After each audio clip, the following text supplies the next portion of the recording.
पूर्णस्य पूर्णमादाय पूर्णमेवावशिष्यते। ओम शांति शांति शांति। शंकरं शंकराचार्यं केशवं बादरायणं सूत्रभाष्य कृतो वन्दे भगवन्तो पुनः पुनः। ईश्वरो गुरुरात्मेति मूर्तिभेद व्याप्तदेहाय दक्षिणामूर्तये नमः। ओम शांति शांति शांति।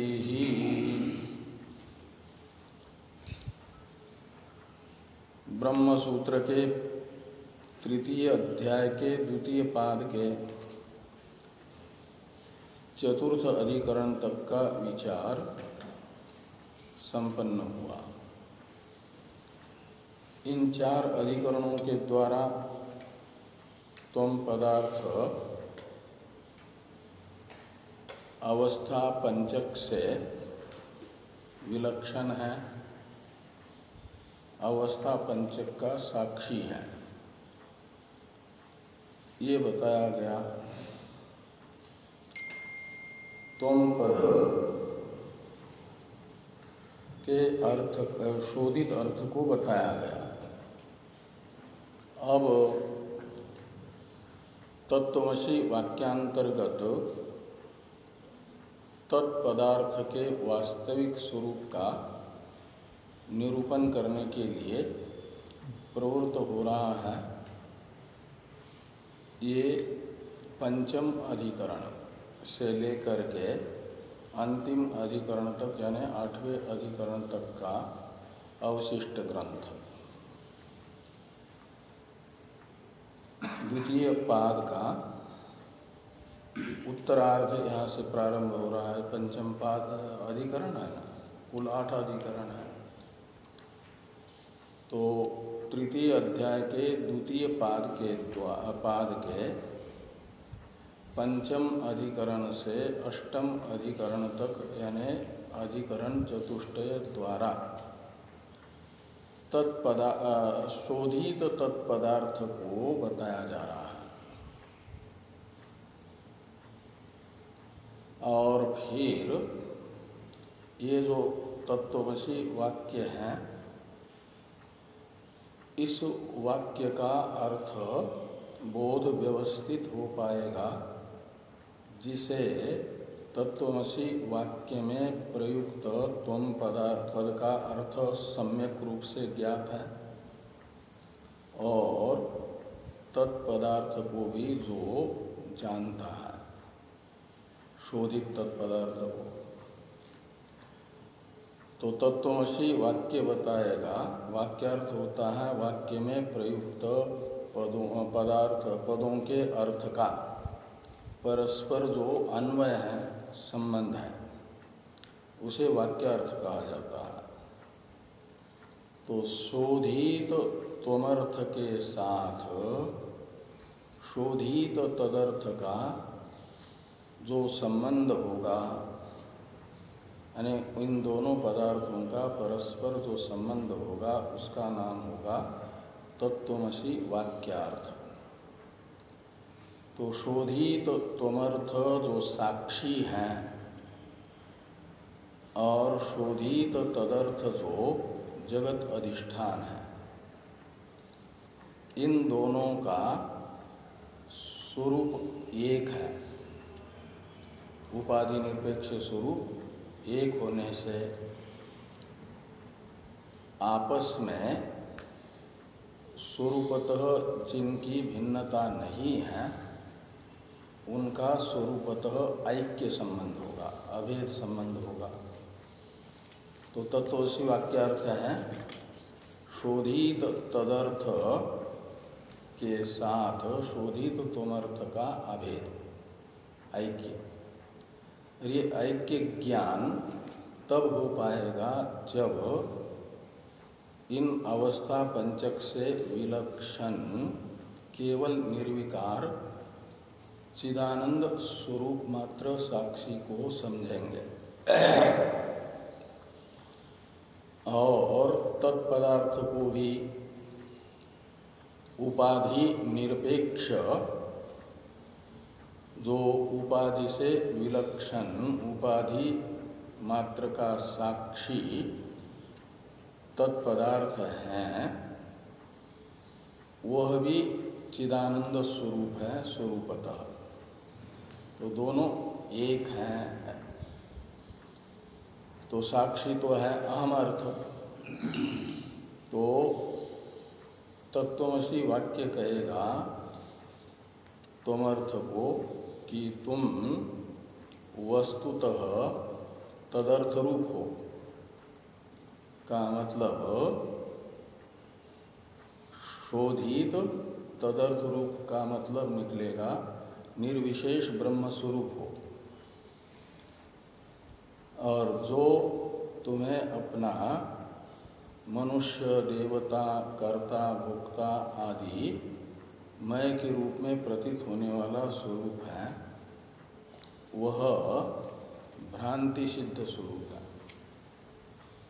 भ्रांति से अकर्ता कर्ता के रूप में, भ्रांति से अभोक्ता भोक्ता के रूप से, और भ्रांति से ही जो मनुष्यादि नहीं है वह मनुष्यादि रूप प्रतीत हो रहा है। और उस भ्रांति सिद्ध रूप का बाधक होगा तत्त्वमसि वाक्य से उत्पन्न हुआ निर्विकार चिदानंद मैं हूँ, ये बोध।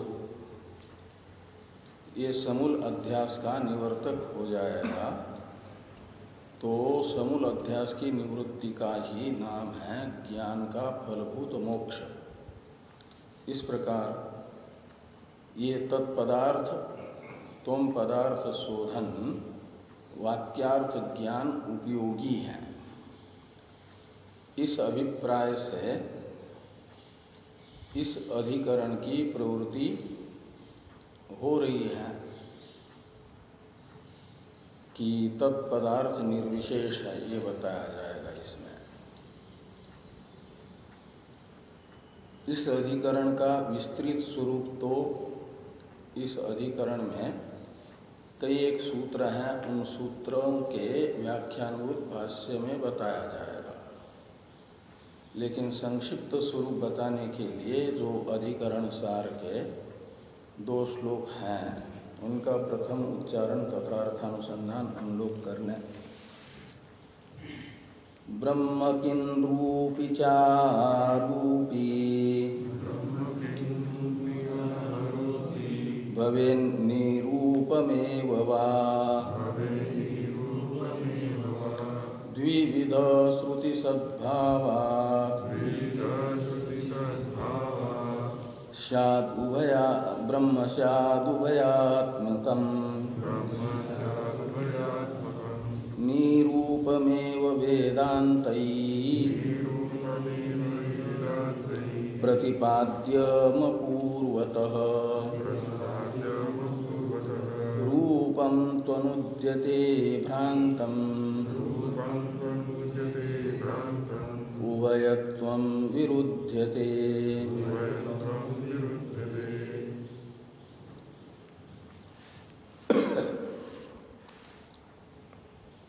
किम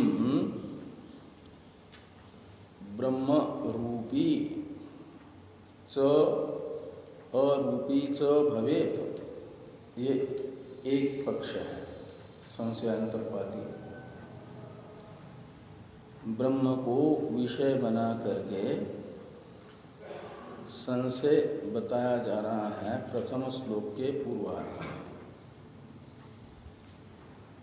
और संशय का संशय अंतपाती प्रथम कोटि है किम ब्रह्म रूपी चा रूपी च भवेत, एक कोटि। दूसरी कोटि है वा किं वा ब्रह्म निरूपम एव भवेत। ये संशय अंतपाती द्वितीय कोटि होगी। ब्रह्म को रूपी यानी स्वरूप मानना है, स्वरूप और अरूप। अरूपी का अर्थ है अरूप यानी निरूप। तो ब्रह्म क्या स्वरूप और निरूप उभय रूप है? ये प्रथम कोटि का अर्थ निकलेगा। ब्रह्म को स्वरूप निरूप उभयात्मक माना जाए क्या? और क्यों वा इसका अर्थ निकलेगा अथवा क्या ब्रह्म निरूपम एव भवेत। तो ब्रह्म निरूप ही होगा, उभयात्मक नहीं होगा। तो इसमें निरूपम एव में जो एवकार है वह व्यावर्तक होगा उभयात्मकत्व का। ब्रह्म में उभयात्मकत्व नहीं है, निरूपत्व ही है। निरूपत्व का अर्थ है निर्विशेषत्व। रूपी, अरूपी और निरूप, इसमें जो रूप शब्द आया है उस रूप शब्द का अर्थ है विशेष। तो रूपी का अर्थ निकलेगा विशेष से युक्त सविशेष। अरूप का अर्थ निकलेगा निर्विशेष विशेष रहित। और निरूपम एव, इसमें निरूपम का भी अर्थ वही निकलेगा जो अरूपी का अर्थ था। निरूपम एव का मतलब निर्विशेषम एव। तो ब्रह्म सविशेष निर्विशेष उभयात्मक है या केवल निर्विशेष ही है, ऐसा संशय प्राप्त होने पर पूर्व पक्षी अपना निश्चय बताते हैं कि ब्रह्म उभयात्मकम स्यात्। जो चौथा पाद है प्रथम श्लोक का वो पूर्व पक्ष की प्रतिज्ञा है, यानी संशय अंतपाती प्रथम कोटि। ये पूर्व पक्ष होगा, पूर्व पक्ष का निश्चय होगा। तो पूर्व पक्षी का कथन है कि ब्रह्म उभयात्मकम स्यात्। ब्रह्म को निरूप और स्वरूप उभय रूप माना जाए। स्वरूप निरूप उभय रूप है।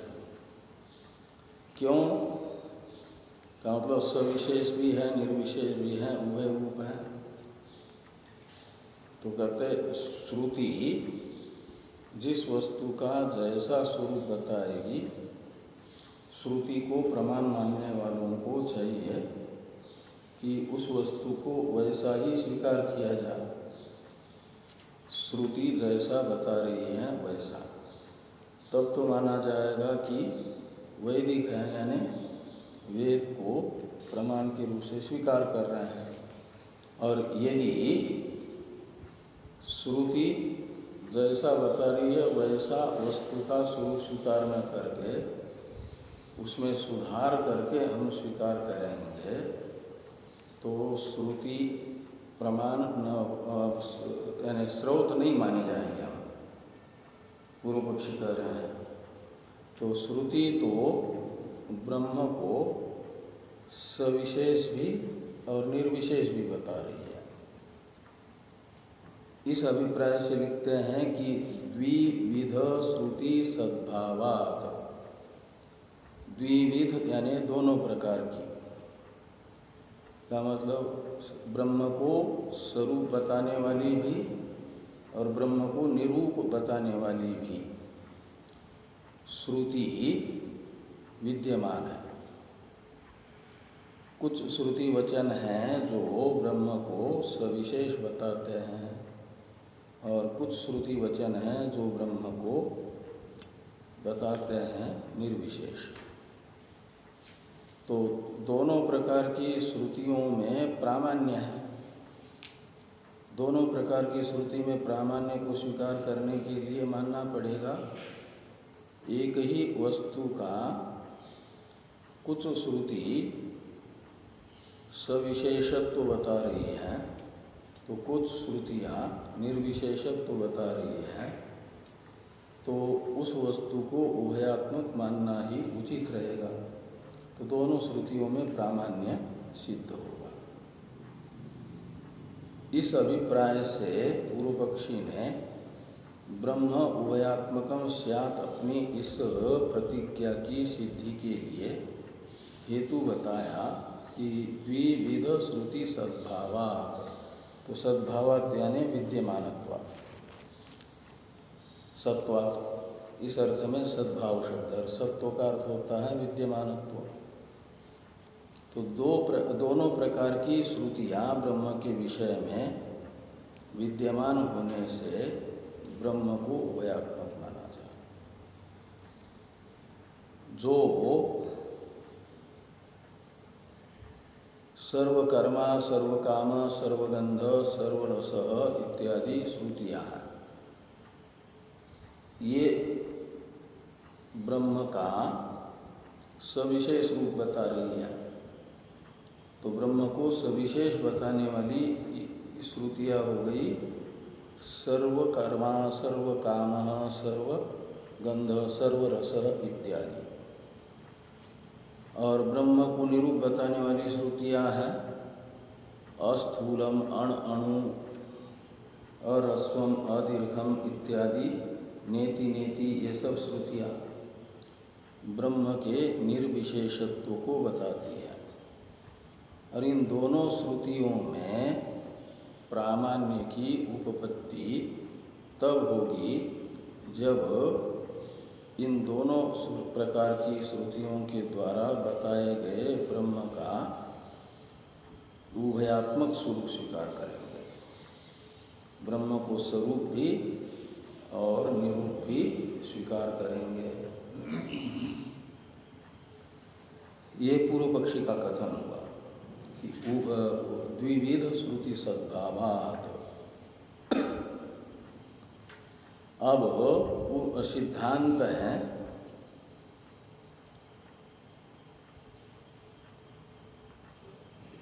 वेदांतैहि प्रतिपाद्यम, ब्रह्म पद की अनुवृत्ति ले आना पूर्व श्लोक से और भवेद पद की। तो वेदांतैहि प्रतिपाद्यम ब्रह्म निरूपम एव भवेत्, ये सिद्धांत की प्रतिज्ञा होगी द्वितीय श्लोक के पूर्वार्ध में। तो वेदांतैहि यानी उपनिषद भी प्रतिपाद्यम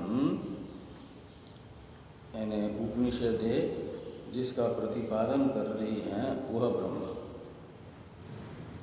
निरूपम एव भवेत्, वह तो निर्विशेष ही होगा। ये विकार बताता है सविशेष नहीं हो सकता। ब्रह्म का यानी किसी भी प्रमाण का प्रामाण्य का अर्थ होता है अनधिगत अबाधित अर्थ विषयक ज्ञानजनकत्व, यही प्रामाण्य है ना। तो ब्रह्म का जो प्रमाणांतर से अनवगत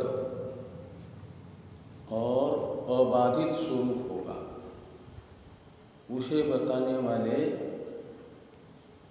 श्रुति वचनों को तो माना जाएगा अबाधित विषय और प्रमाणांतर से अगम्य ब्रह्म स्वरूप का ज्ञापक होने से प्रमाण।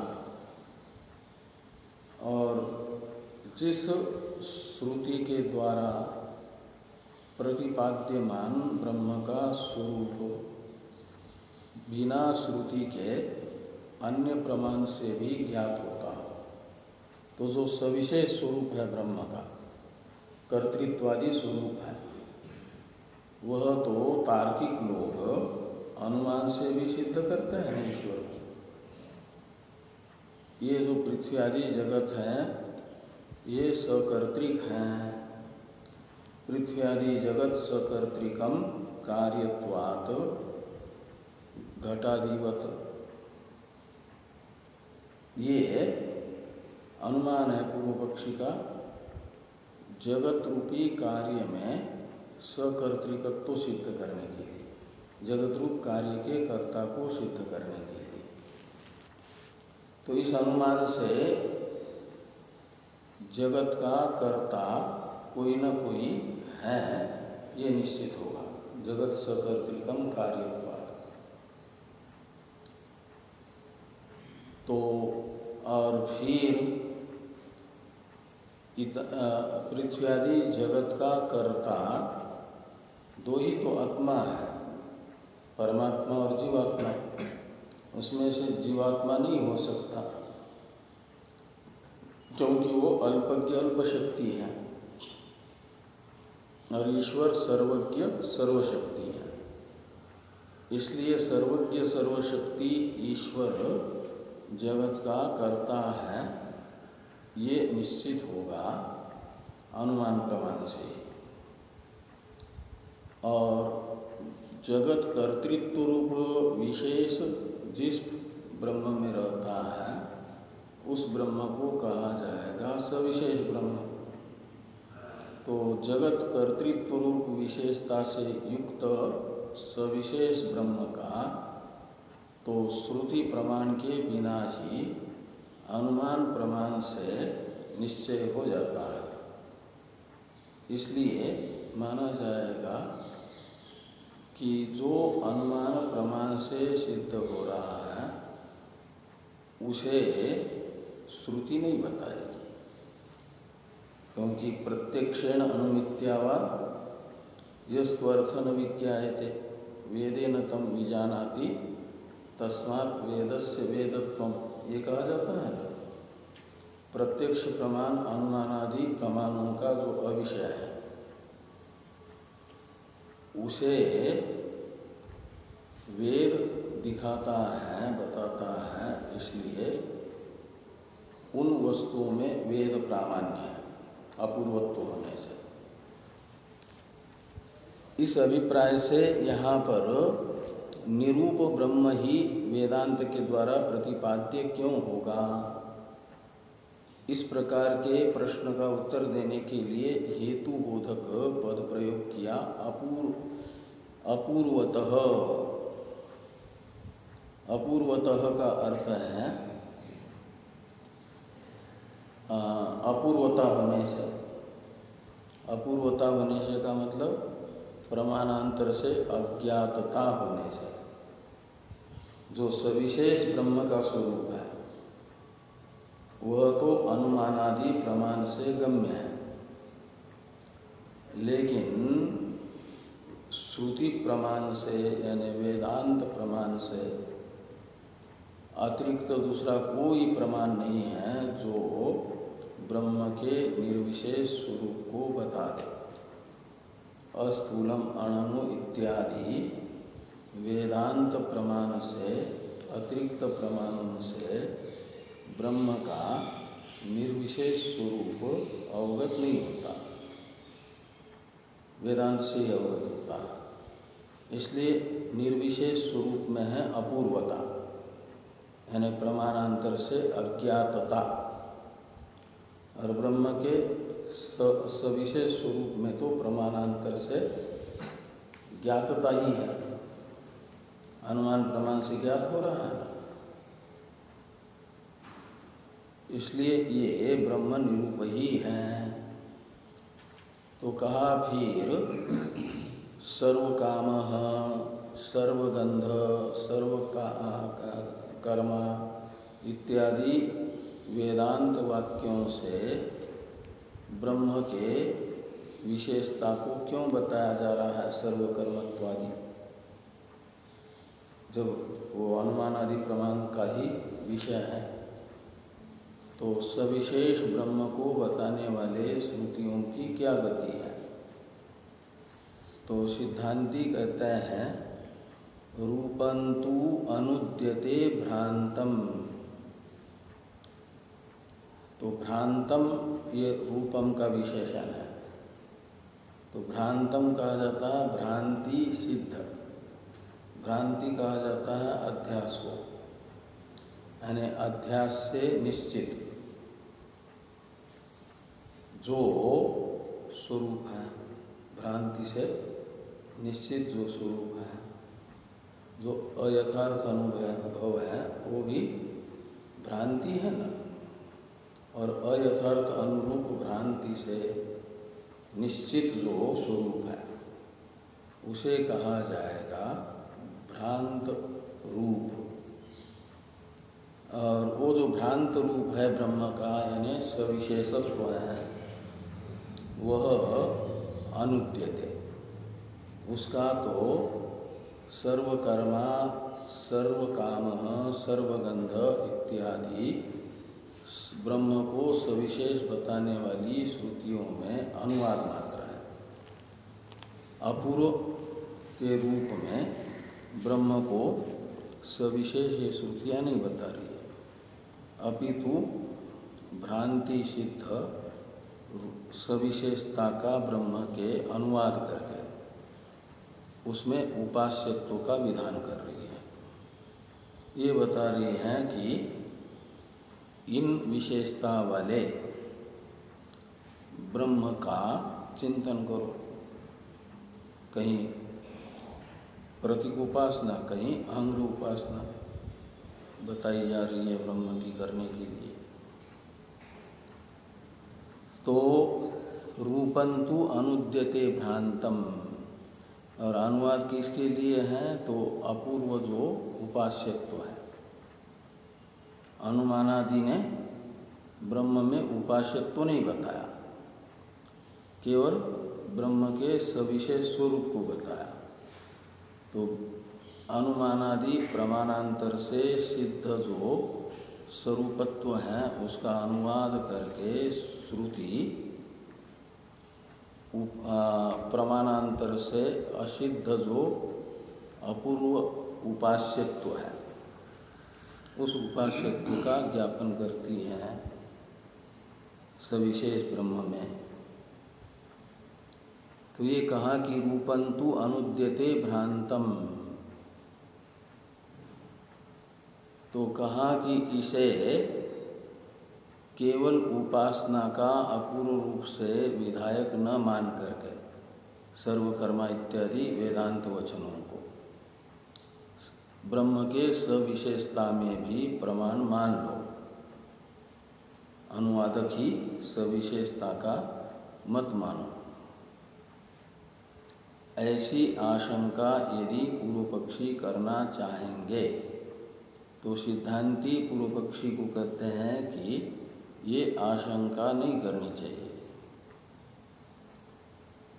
कि जैसे निर्विशेषत्व श्रुति के द्वारा अपूर्वतया प्रतिपादित हो रहा है, ऐसे सविशेषत्व भी का अनुवाद न मान करके श्रुति के द्वारा अपूर्व रूप से प्रतिपाद्य ही सविशेषत्व को भी माना जाए, ऐसा नहीं कह सकते। क्यों कहते? इसलिए कि उभयत्वम विरुध्यते, एक से ऊपर से जोड़ देना। तो एक वस्तु में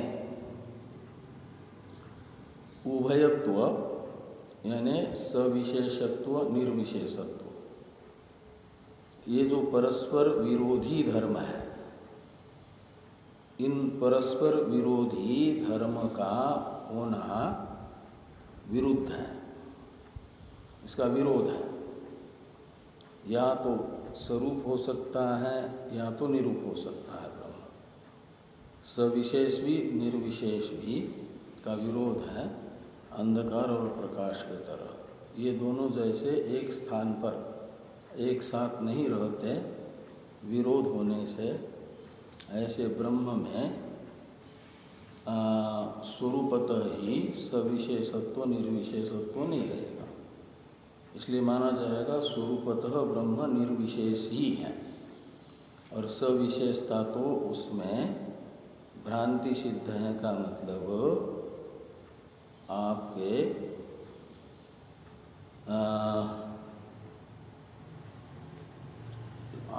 लौकिक प्रमाण से सिद्ध है। उस लौकिक प्रमाण सिद्ध अर्थ का अनुवाद मात्र किया गया। ये तो श्रुति से तर्क बलवान हो जाएगा। है? श्रुति नहीं, में जो विरोध है वो तो तर्क बता रहा है कि श्रुति विरोधी है, तो श्रुति में विरोध संगत नहीं है, ये तो तर्क बता रहा है। तो तर्क से हम श्रुति का प्रामाण्य सिद्ध कर रहे हैं, ऐसा हो जाएगा। तो विचार से ये निश्चित हो रहा है, श्रुतियों का विचार करते हैं और विचार के लिए युक्तियाँ आती हैं, तो श्रुति अयुक्त नहीं होती, अयुक्त अर्थ का प्रतिपादन नहीं करती। अयुक्त अर्थ का प्रतिपादन श्रुति नहीं कर सकती। तो एकत्र परस्पर विरोधी धर्मों का होना विरोध है, देखा नहीं गया है। जैसे अंधकार और प्रकाश, इनका परस्पर विरोध होने से युगपत एक स्थान पर नहीं देखे जाते। ऐसे सविशेषत्व निर्विशेषत्व का विरोध होने से ब्रह्म में इन्हें स्वीकार नहीं किया जा सकता। परमार्थतः स्वरूपतः ब्रह्म सविशेष भी है, निर्विशेष भी है, ये नहीं कह सकते। तो फिर श्रुति कैसे कह रही है सविशेष सर्वकर्मा इत्यादि, ये प्रश्न होता है। इस ब्रह्म को सविशेष बताने वाली श्रुति की क्या गति है?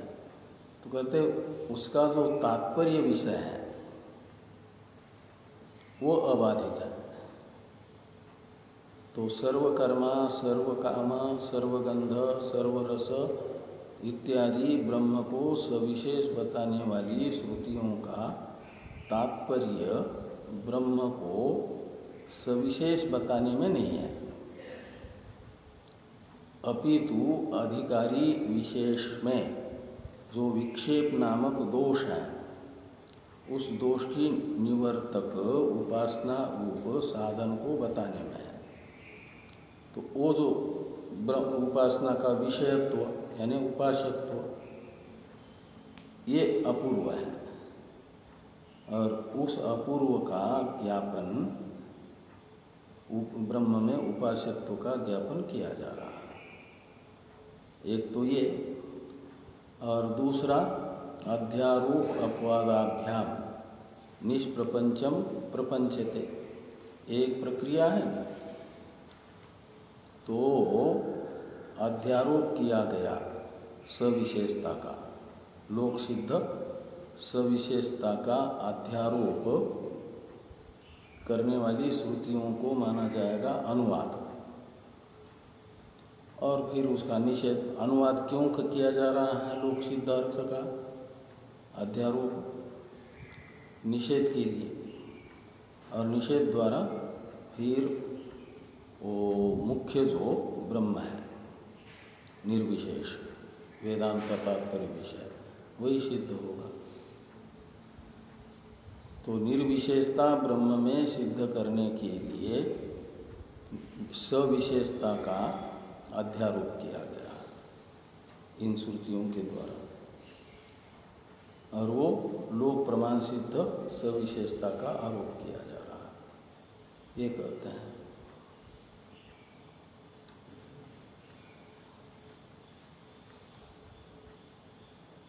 तो रूपंतु अनुद्यते भ्रांतम और उभयत्वम विरुद्धते। तो जो सविशेषता है निर्विशेषता है, इन दोनों का एक वस्तु में विरोध है। ये परस्पर विरोधी धर्म एक वस्तु में रह नहीं सकते। समसत्ता का एक सत्ता वाले रह नहीं सकते।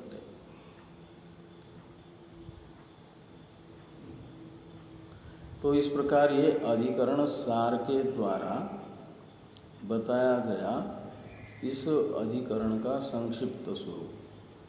अब भाष्यकार भगवान इस अधिकरण के सूत्रों की व्याख्या करते हुए इस अधिकरण के विस्तृत स्वरूप को बता रहे हैं। उसमें पहले इस अधिकरण की पूर्व अधिकरण के साथ प्रासंगिकी संगति बताई जा रही है। प्रसंग संगति कब होती है?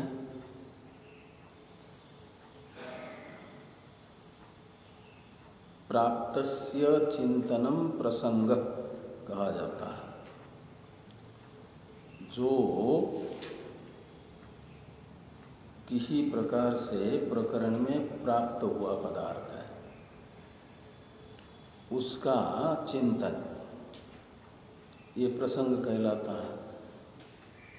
और इस प्रसंग को यहाँ पर भगवान भाष्यकार बता रहे हैं, इसलिए प्रासंगिकी संगति बन जाएगी पूर्व अधिकरण के साथ इस अधिकरण की। तो येन ब्रह्मणा सुषुप्त्यादिषु जीव उपाधि उपशमात् संपद्यते तस्य इदानीं स्वरूपं श्रुतिवशेन निर्धार्यते। तो कहते येन ब्रह्मणा, ये तदोर नित्य संबंध होता है ना, तो येन ये तृतीयांत जो शब्द है सर्वनाम, यहाँ ब्रह्म का समानाधिकरण होने से ब्रह्म का परामर्शक है। ब्रह्मणा भी तृतीया है ना, तो ये न ब्रह्मणा मतलब जिस ब्रह्म के साथ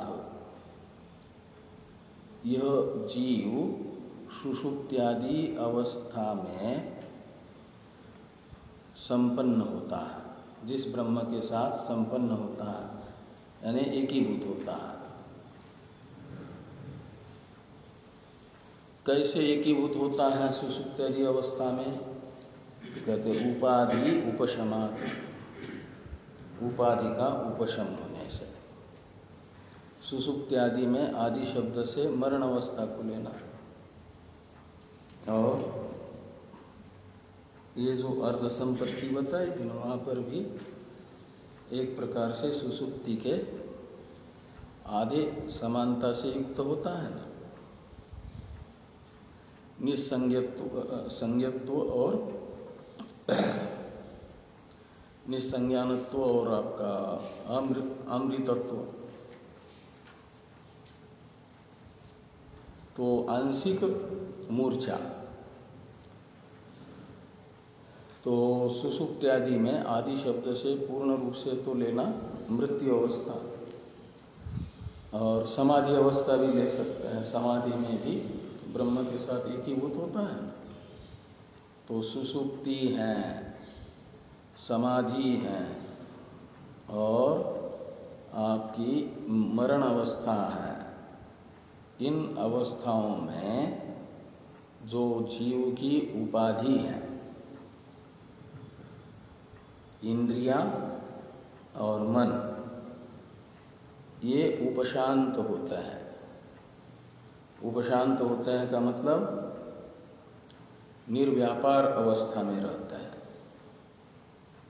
सुषुप्ति में भी बाह्य इंद्रियों का एवं मन का कोई व्यापार नहीं होता है, कोई वृत्ति नहीं होती,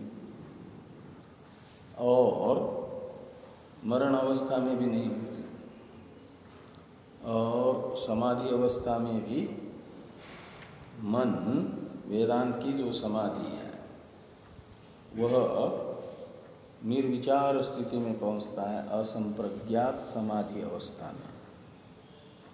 संप्रज्ञात समाधि तो है विचार युक्त अवस्था मन की,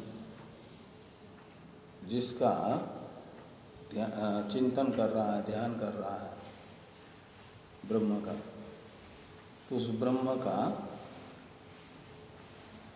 उपस्थापक जो शब्द हैं उन शब्दों से भी क्या करता है, अपना वो शब्दों से ब्रह्म उपस्थित होता है तो शब्दों का आवर्तन करता है। मनोबुद्धि अहंकार चित्तानि नाहं न च श्रोत्र जिह्वे न च घ्राण नेत्रे इत्यादि से निर्विशेष ब्रह्माकार वृत्ति बनती है ना। उन शब्दों का उच्चारण यदि अंदर में हो रहा है, मानस उच्चारण करते हुए ब्रह्माकार वृत्ति बना रहा है, तो शब्दानुविद्ध समाधि मानी गई वो संप्रज्ञात समाधि, शब्दानुविद्ध संप्रज्ञात समाधि। अब शब्द का उच्चारण तो नहीं कर रहा है मानस में, लेकिन स्वरूप विषयक वृत्तियों का आवर्तन कर रहा है। मनोबुद्धि अहंकार चित्तानि नाहं इत्यादि का अर्थभूत जो ब्रह्म है, उस ब्रह्माकार वृत्ति से विपरीत वृत्तियां बनती हैं तो उनका व्यावर्तन, और उस ब्रह्माकार वृत्तियों का ही आवर्तन। व्यावर्तन और आवर्तन में अंतर है ना। ये व्यापार चल रहा है, मानस व्यापार, प्रयत्न, तो माना जाता है वो भी सविकल्पक समाधि ही है। वहाँ पर भी वृत्तियाँ बन रही है ना, और इसका अभ्यास करते करते करते मन फिर क्या होता है कि निर्वृत्तिक अवस्था में पहुँचता है। उस समय मन तो रहेगा, लेकिन सुषुप्ति के समय जैसा मन रहता है, और सुषुप्ति के मन में और समाधि के मन में थोड़ा अंतर ये होगा कि सुषुप्ति में मन तो तम प्रधान अविद्या को आलम्बन बना करके रहता है, और असंप्रज्ञात अवस्था में सात्विक जो अविद्या है, उपाधि, कारण उपाधि, जिसमें तमोगुण रजोगुण अभिभूत है और सत्वगुण मात्र अभिवृद्धि को प्राप्त हुआ है, ऐसी अविद्या को आलम्बन बना करके सामान्य स्थिति में मन रहेगा। कब तक? जब तक आप के अंदर का अशुभ संस्कार समाप्त नहीं होता। जो समाधि से निवर्त्य अशुभ संस्कार है, अशुभ भावना है, वह निवृत्त नहीं होती तब तक उस अविद्या तो रहेगी, अज्ञान तो रहेगा, और अज्ञान को आलम्बन बना करके ही मन रहेगा। लेकिन सुषुप्ति के समय की अविद्या जो मन की आलम्बन भूता है, और समाधि अवस्था की अविद्या जो मन की आलम्बन भूता है, इन दोनों में अंतर ये है कि वह तम प्रधान अविद्या को आलम्बन, वो तम प्रधान अविद्या रहती है सुषुप्ति में, और सात्विक अविद्या रहेगी, सत्वगुण प्रधान अविद्या रहेगी आपके समाधि अवस्था में, और उसमें उसको आलम्बन बना करके रहेगा, वहाँ लीन होगा मन। मन वहाँ चला गया यदि, तो फिर मन उपाधिक जो चैतन्य है वो कहाँ जाएगा? चेतन के साथ। जो सात्विक अविद्या उपाधिक चेतन है, उस चेतन के साथ मिल जाएगा। दो उपाधियाँ, जैसे घट को ला करके मठ में रख दिया तो घटाकाश मठाकाश से अलग नहीं रहेगा, मठाकाश के अंतर्भूत ही हो जाएगा घटाकाश। ऐसे ही ये मन समाधि अवस्था में रहता है। वहाँ भी क्या है तो कहते हैं आपका उपाधि का उपशम है।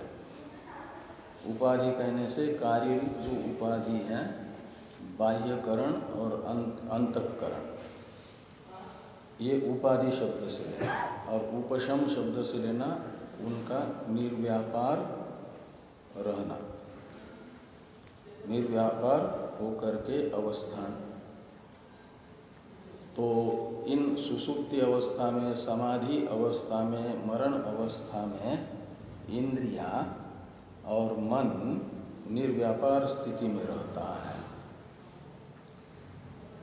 इसलिए जीव कहाँ जाता है तो ब्रह्म के साथ एकीभूत होता है, और अंतःकरण रूप उपाधि उत्थित हो गई, सव्यापार हो गई, तो फिर वो ब्रह्म उस सव्यापार अंतःकरण उपाधि से उपहित ब्रह्म जीव कहलाता है।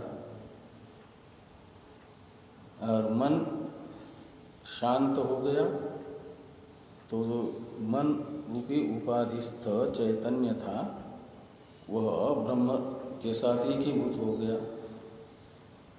इसलिए कहा कि ये न ब्रह्मणा सुषुप्त्यादिषु जीव उपाधि उपशमात् संपद्यते।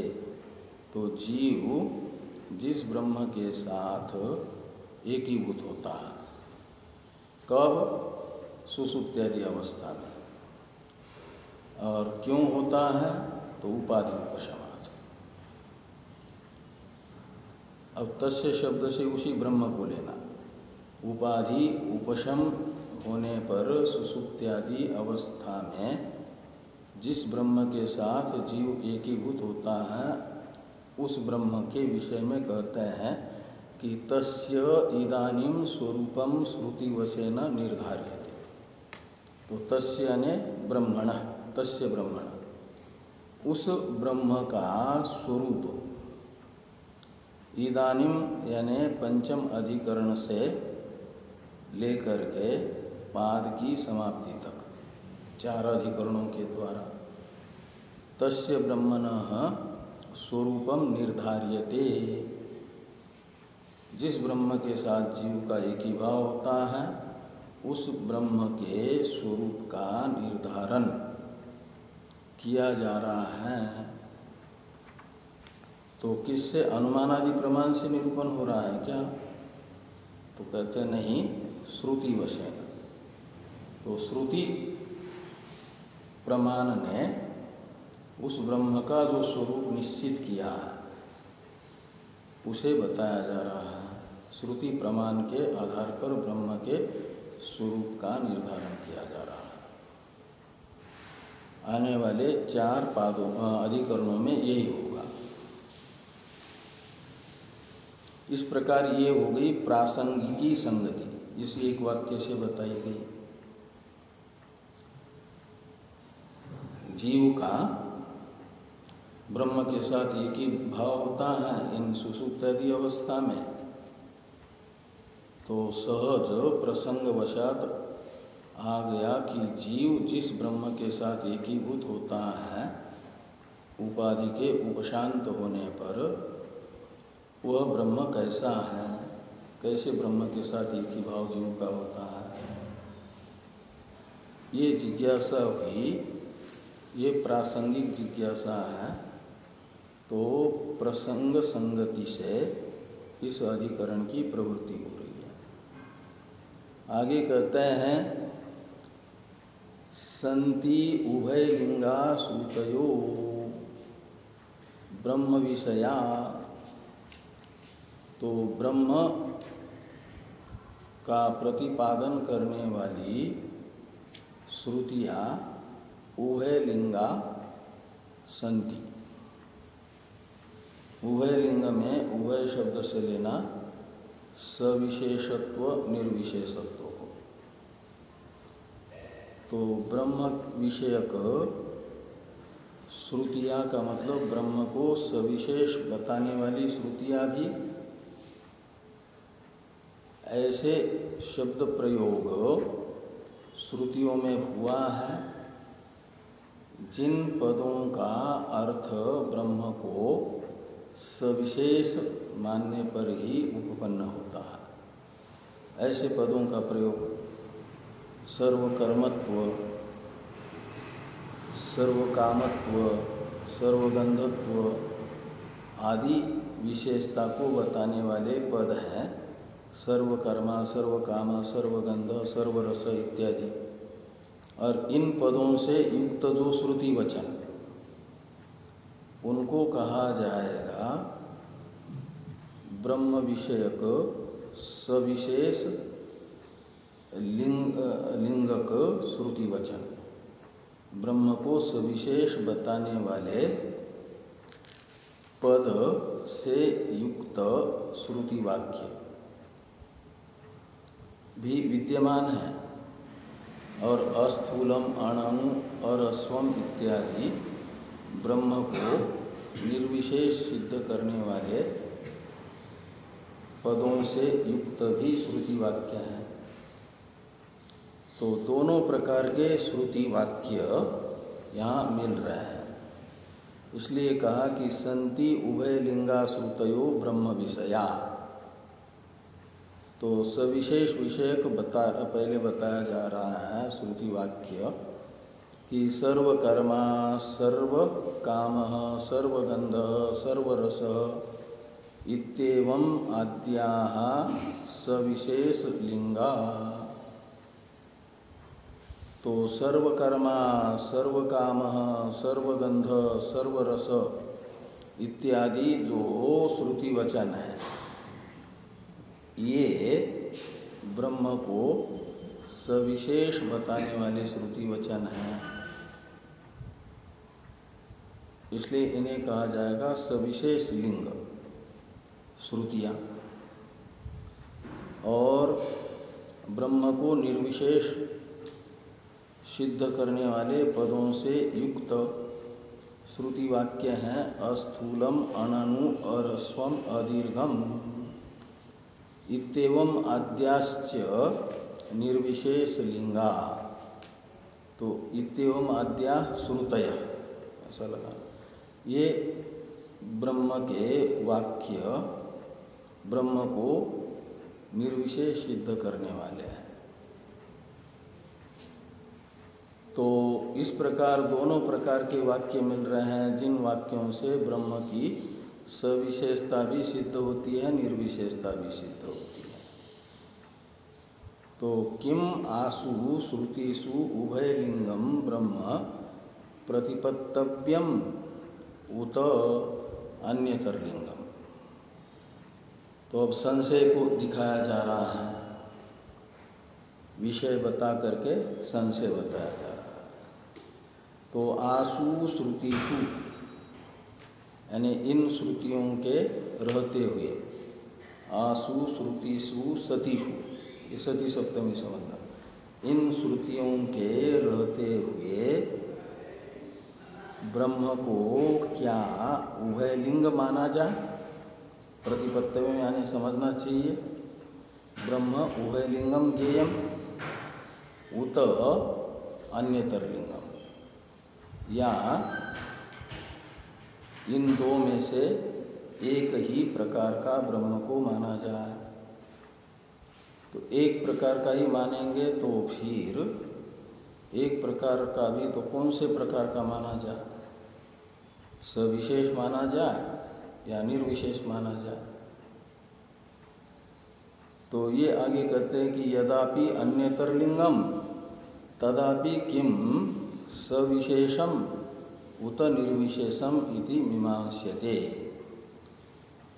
संशय का परिष्कृत आकार ये बनेगा कि जब दो में से एक ही प्रकार का ब्रह्म को समझना है, सविशेष निर्विशेष में से एक प्रकार का समझना है, तो फिर कहते तदापि किम सविशेषम उत निर्विशेषम। तो ब्रह्म को फिर सविशेष माना जाए कि निर्विशेष माना जाए? इस प्रकार क्या होगा? वो संशय होगा, तब कहते हैं मीमांस्यते, इस संशय का निवर्तक यथार्थ निर्णय अनुकूल विचार किया जाता है।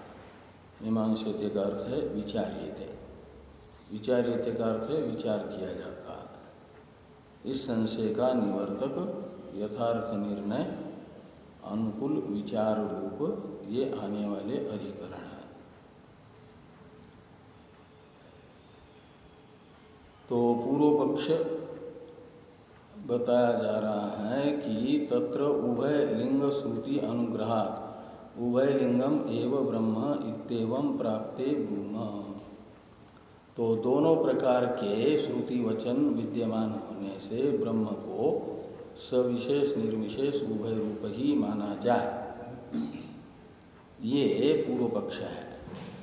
इस प्रकार का पूर्व पक्ष प्राप्त होने पर सूत्र से भगवान वेद व्यास जी सिद्धांत बता रहे हैं। तो सूत्रार्थ हम लोग कल देखते हैं। ओम पूर्णमदः पूर्णमिदं पूर्णात् पूर्णमुदच्यते पूर्णस्य पूर्णमादाय पूर्णमेवावशिष्यते। ओम शांति शांति शांति।